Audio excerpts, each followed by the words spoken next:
척추관 협착증의 근본 치료를 받고 싶습니다. 그 말을 들을 때마다 저는 속으로 생각합니다. 척추관 협착증의 근본 치료는 과연 무엇일까요? 병이 더 이상 깊어지지 않는 것이 근본 치료일까요? 병의 원인을 직접적으로 제거하는 것이 근본 치료일까요? 오늘 이 시간에는 척추관 협착증의 근본적 치료가 무엇일지 함께 알아보도록 하겠습니다.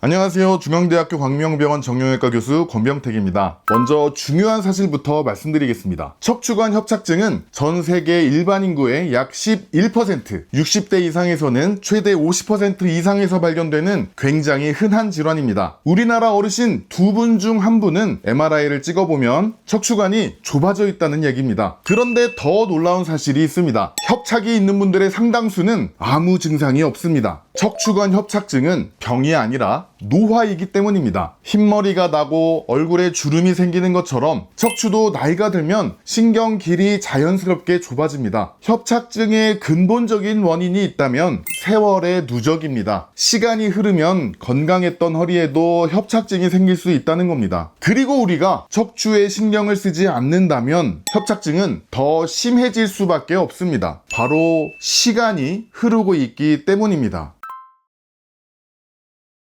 먼저 협착증이 어떻게 생기는지부터 짚어보도록 하겠습니다. 척추관이 좁아지는 이유는 크게 2가지입니다. 하나는 디스크입니다. 척추뼈 사이에 있는 쿠션 역할을 하는 구조물입니다. 이것이 나이가 들면서 납작해지고 신경 쪽으로 튀어나오게 됩니다. 또 하나는 황색인대입니다. 척추관 뒤쪽을 감싸고 있는 인대인데요. 퇴행이 진행되면 이것이 점점 두꺼워지면서 신경을 압박합니다. 사실 협착증에서는 디스크보다 이 황색인대가 주된 원인인 경우가 많습니다. 디스크가 튀어나오고 인대가 두꺼워지는 이 변화들 오랜 시간 동안 쌓이면서 진행되는 과정입니다. 비유를 하자면 깨끗했던 오솔길에 어느 날부턴가 낙엽이 쌓이기 시작하는 겁니다. 그런데 어느 날 거기에 불이 납니다. 좁아진 신경길 안에서 신경이 지속적으로 눌리게 되면 신경 주변에 염증 반응이 일어납니다. 이 염증 반응이 바로 불입니다. 통증이 생기고 다리가 저리고 조금만 걸어도 쉬어야 되고 밤새도록 뒤척이면서 잠을 못 이루는 것. 이 증상들은 전부 압박에 의해 생긴 염증이 만들어내는 신호입니다. 중요한 건 이겁니다. 두꺼워진 인대와 튀어나온 디스크는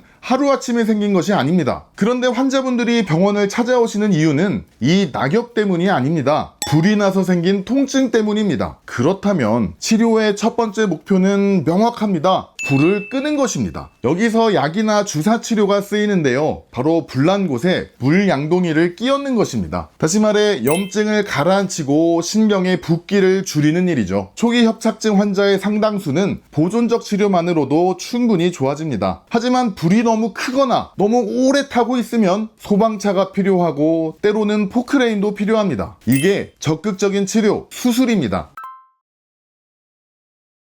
척추관 협착증이라는 이름을 한번 천천히 뜯어보면요. 척추관, 척추 안에 신경이 지나가는 통로, 협착, 좁아졌다, 증상이 있다. 척추관 협착증이란 신경이 지나가는 통로가 좁아져서 증상이 생긴 것입니다. 그렇다면 물리적인 의미의 근본적인 치료는 무엇일까요? 답은 간단합니다. 좁아진 통로를 다시 넓혀주는 거겠죠. 의학적으로는 수술밖에는 없습니다. 그 어떤 약도, 어떤 주사도, 어떤 시술도 두꺼워진 인대와 튀어나온 디스크를 직접적으로 충분히 제거하지는 못합니다. 그렇다면 협착증이 생기면 무조건 수술을 해야 할까요? 아닙니다. 아까 말씀드렸죠. 환자분들이 병원을 찾는 이유는 통로가 좁아졌기 때문이 아니라 통증이 생겼기 때문입니다. 그리고 통증의 직접적인 원인은 협착 그 자체가 아니라 압박에 의해 생긴 염증 반응입니다. 그래서 불이 작다면 먼저 불을 끄는 시도를 해봐야 합니다. 약물치료, 주사치료, 운동치료로 염증을 가라앉히고 신경의 붓기를 줄이는 것만으로도 상당수의 환자분들은 충분히 좋아집니다. 다시 말해서 수술은 보존적 치료를 충분히 먼저 해보고 그래도 불이 꺼지지 않는다면 그때 고려해야 하는 것입니다. 그렇다면 수술이 필요한 상황이라면 어떤 수술을 하게 될까요? 핵심은 하나입니다. 척추의 기둥이 살아있느냐 아니냐. 만약 기둥이 멀쩡하다면, 척추가 흔들리거나 어긋나지 않았다면 좁아진 공간만 넓혀주는 감압술만으로도 충분합니다. 문제가 되는 인대나 뼈를 제거해서 신경이 지나갈 공간을 확보하는 겁니다. 하지만 기둥까지 무너졌다면 얘기가 다릅니다. 척추가 앞으로 밀려나 있거나 움직일 때마다 흔들리는 불안정성이 있다면 공간을 아무리 넓혀줘도 척추가 움직이면서 계속 신경을 자극합니다. 이때는 뼈를 고정하고 기둥을 바로 세우는 유합술이 함께 필요합니다. 요즘 많이 들으시는 내시경 수술, 현미경 수술 뭐가 다르냐고요? 이건 수술의 목적이 다른 게 아닙니다. 같은 목적을 어떤 경로로 어떤 도구를 써서 접근하느냐의 차이입니다. 내시경은 작은 구멍을 통해서 접근한다는 장점이 있고, 현미경은 조금 더 넓은 시야로 정밀하게 작업한다는 장점이 있습니다. 협착의 위치, 범위, 환자의 상태에 따라서 결정됩니다. 내 척추에 감압이 필요한지 유합이 필요한지를 먼저 정확히 파악하는 것이 중요합니다.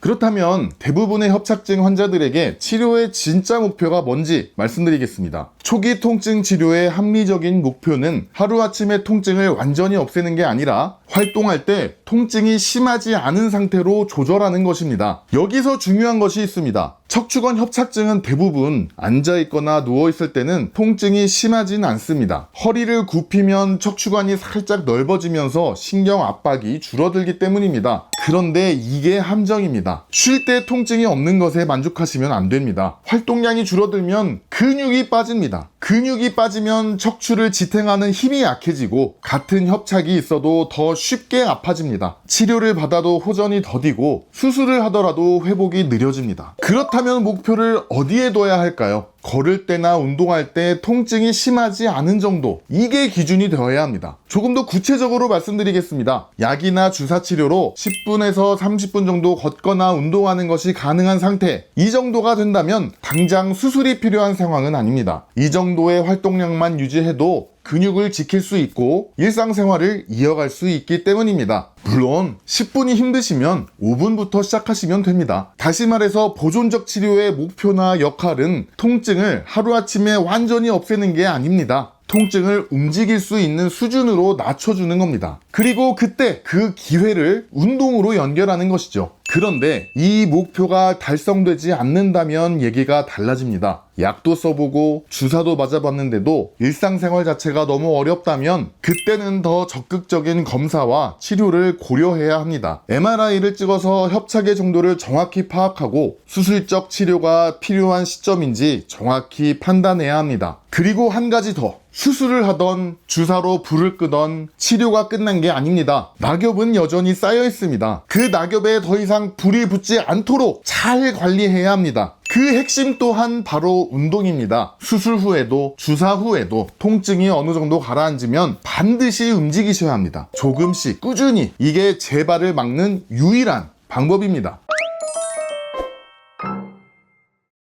협착증은 노화입니다. 대부분은 보존적인 치료로 조절됩니다. 그리고 목표는 단 하나입니다. 약이던 주사던 부담 없이 10분에서 많으면 30분 정도 자유롭게 움직일 수 있는 상태, 이 정도만 되어도 근육을 지킬 수 있고 일상을 이어갈 수 있습니다. 그러나 그 목표가 달성되지 않는다면 좁아진 통로를 다시 넓히는 수술을 고려해야 합니다. 치료로 불이 꺼졌다고 해서 끝이 아닙니다. 불이 꺼진 자리에 다시 불이 붙지 않도록 꾸준한 운동으로 척추 주변 근육을 지키는 것, 이것이 척추관 협착증의 진짜 근본 치료 아닐까요? 오늘 영상이 도움되셨다면 구독과 좋아요 부탁드립니다. 지금까지 척추발전소였습니다. 감사합니다.